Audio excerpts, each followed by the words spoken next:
मैं आपसे छोटी सी बात कह रहा हूं कि सुप्रीम कोर्ट के आदेश पर यूजीसी ने गाइडलाइंस तैयार की, ठीक है। अब वो अस्पष्ट थी, असमंजस में डालने वाली थी, समझ में ना आने वाली थी, तो कोर्ट ने स्टे लगा दिया और कहा कि इन्हें दुरुस्त करके लाइए। आपको ऐसा क्यों लग रहा है कि जब वो गाइडलाइंस दुरुस्त होंगी तो वो ब्राह्मणों के हक में चली जाएंगी, अगड़ों के हक में चली जाएंगी? दुरुस्त होने तो दीजिए। ये जो ढपली बजा बजा कर ब्राह्मणवाद के खिलाफ नारेबाजी हो रही है, क्या ये आपको जल्दबाजी नहीं लगती? क्या ये आपको पॉलिटिकली मोटिवेटेड एक एजेंडा नहीं लगता? इसको कहने में क्या हर्ज है कि अगर यूजीसी गाइडलाइंस को दुरुस्त करेगा तो वो भी तो आप ही के हक में होगी?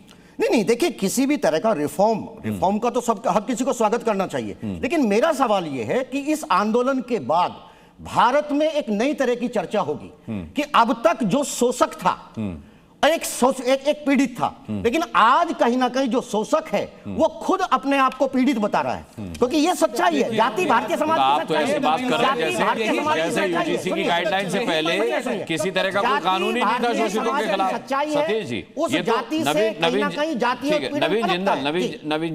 नवीन जिंदल जी ये तो ऐसी बात कर रहे हैं जैसे कि इस यूजीसी की गाइडलाइंस आने से पहले स्कूल कॉलेजों में पढ़ने वाले छात्र छात्राओं के शोषण के खिलाफ कोई कानून ही नहीं था, जैसे उनका शोषण होता था और होता रहता था। मतलब कोई उनके लिए ना पुलिस के दरवाजे खुले थे, ना उनके लिए अदालतों के दरवाजे खुले थे। ये तो ऐसा लग रहा है मुझे।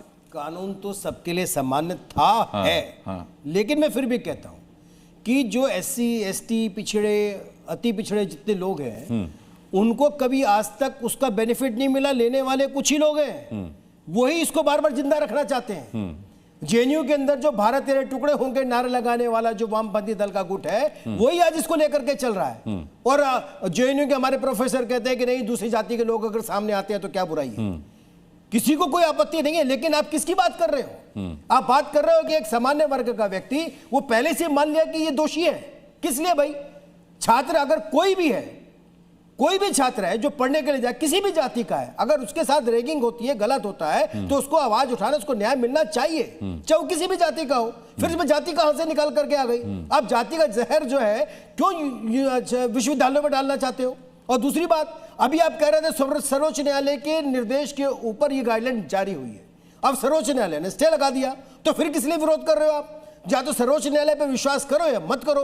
अगर आपके पक्ष में निर्णय होगा तो सर्वोच्च न्यायालय की गाइडलाइन है, अगर आपके पक्ष में निर्णय नहीं होगा या आप उस पर कहीं दोबारा से विचारा जाए, सर्वोच्च न्यायालय पक्षपात कर रहा है, ये गलत है। ये एक राजनीतिक द्वेष के कारण वामपंथी दल की सोच जो हावी हो रही है वही ऐसा काम कर रही है। सवाल है मेरा आपसे, आप मुझे बताइए सतीश जी। सवाल है, हाँ पूछिए। क्यूरियोसिटी है। हाँ, अगर बाई चांस पिछले 10 दिन से इस देश में जो माहौल बनाया जा रहा था और जिस तरह की बातें लोग कर रहे थे और जिस तरह की भाषा का प्रयोग हो रहा था, अगर माननीय सर्वोच्च न्यायालय, आप कल्पना कीजिए, अगर इस पे इस तरह की इसका रोक ना लगाते तो इस देश में जिस तरह का माहौल क्रिएट किया जा रहा था, दलितों के खिलाफ, पिछड़ों के खिलाफ, महिलाओं के खिलाफ, दिव्यांगजनों के खिलाफ, नहीं, आप सुनिए, ये भी था। रोहित रमूला वाले केस में सर्वोच्च न्यायालय ने कहा था यूजीसी को गाइडलाइन बनाए, 2 साल तक जांच चली, उसमें पाया गया कि वो गलत था उसका केस, वो नहीं, रोहित रमूला गलत है। और दूसरी बात सुनिए, आप हेमंत तिवारी को क्यों भूल सकते हो? हेमंत तिवारी के परिवार के 4 लोग मर गए झूठे केस में बंद होकर के। यही तो है, यही झूठे केस में बंद करके। जो हुआ नहीं उसकी चिंता है, जो हो रहा है, जो पिछले अब वर्तमान में जो हो रहा है उसकी बात करो ना। जो झूठी शिकायत, नवीन जी हमारे बड़े अच्छे मित्र हैं, मेरी बात को सुनिए। अगर आप रोहित रमूला के केस को झूठा बताते हैं तो कहीं ना कहीं मानवता मारी जाती है। तो सर्वोच्च न्यायालय उसको क्यों छोड़ दिया? हेमंत तिवारी का केस सही था, गलत था? आप मेरी बात को सुनिए, कोर्ट ने उसको छोड़ा। उन परिवारों से पूछिए, उन 20 साल के बाद, और जिसने शिकायत अपने बच्चों को उसका कुछ नहीं हुआ, डॉक्टर बनाने के लिए भेजते हैं, शिकायत है ना, उनके घरों के ऊपर जब उसके डेड बॉडी पहुंचती है तो परिवारों का क्या होता है? नहीं, गलत है सर, गलत है। सबके सामने रोहित रमूला की हत्या, उसे मजबूर किया, किसने किया करने के लिए? क्या वो ऐसी था? हमको मालूम क्या वो ऐसी था? उसका सुसाइड नोट क्या पढ़ा आपने? एक मिनट सतीश जी, उसका सुसाइड नोट पढ़ा आपने? बिल्कुल। क्या लिखा था उसमें? कोई जिम्मेदार नहीं है मेरी मौत का।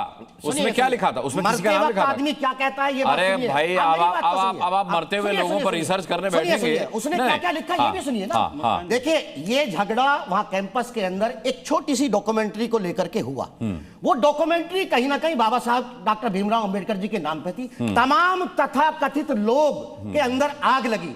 आज ये बाबा साहब भाई अगर बाबा भीमराव अम्बेडकर जी को हम भी मानते हैं, उनकी जयंती हम भी मनाते हैं, तो इसका मतलब हम विरोधी हो जाएंगे। उसके मीना जी, मैं आगे बढ़ना, देखिए हमारे के वाजपेयी साहब, राज शेखावत और विनय मिश्रा भी बचे हुए हैं।